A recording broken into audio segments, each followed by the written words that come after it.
At the Giro features a tricky left-hander with less than 100 metres to go. Oh my word, Vendrame's off, Vendrame out, it's Bowman, they didn't read the corner, double Dutch for Koen Bowman. That was a bizarre incident. Schmidt just forcing Vendrame wide there. Mauro Schmidt clearly not happy with Koen Bouwman's position into that final corner, but despite his protest, the result stood.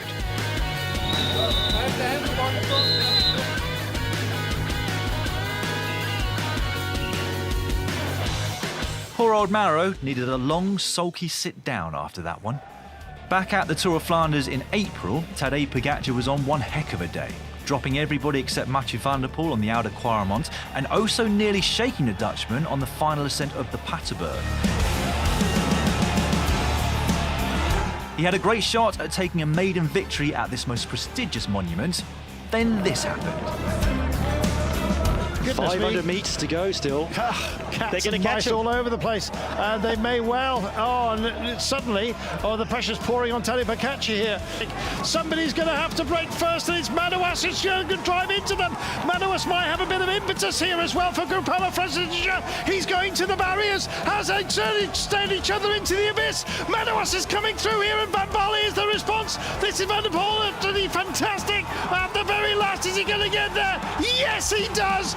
And can you believe it? Tadej Pogačar finishes fourth. Disgust by Pogačar, delight from Mathieu van der Poel. Pogačar's bluff well and truly called there, but was he angry at Madouas and Van Baarle, or secretly a little mad at himself for letting them back in the race? If you thought it was stressful in the bunch, just try picking your way through the convoy.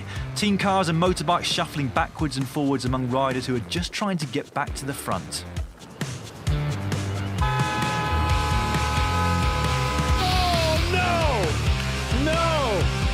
No space being left by press. That was terrible. Oh, and indeed it's had repercussions a little bit further on as well. My gosh, it's the first Tour de France you've driven it. Jack Bauer justifiably upset when vehicles got in the way at the Tour de France, but was Evenepoel justifiably angry here? Evenepoel is unhappy, and no wonder. He is angry. He wants that assistance quicker. Evenepoel would, with the help of his teammates, safely make it back. Fast forward to the spring of Brabantse Pijl, and going one further than sharpening the elbows, he shoves Ben Turner aside to take his spot in the pace line. A lot of riders might have reacted a lot differently to Turner, who merely looked on while his teammate Magnus Sheffield gave a shake of the head. It would be Ineos Grenadiers who had the last laugh on the day though, with Sheffield going on to take a fine solo win. To the boards now, and this from Mark Stewart at the Paris round of the Track Champions League. Seems he wasn't too keen on the line choices of one rider in the scratch race. Hey! Come on! You were warned about that, mate. Play safe. Yeah. That was all good, eh? Good fun. Next up, the current bad boy of the peloton, Juan Sebastian Milano, who was involved in a couple of incidents in 2022. The first of which was at the Criterium du Dauphiné, where he was DQ'd for this punch in the direction of Hugo Page.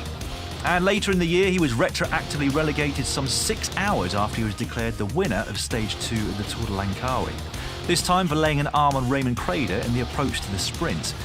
Interestingly though, it wasn't deemed dangerous enough to disqualify this time. Either way, keep your hands to yourself, Juan. And finally, here's Mark Cavendish getting upset at UAE's Max Richesi, who after finishing his lead out swerved to the right, blocking Cavendish. Deliberate? We'll never know, but you can see why he was upset, having been denied the opportunity to even try to sprint for the win.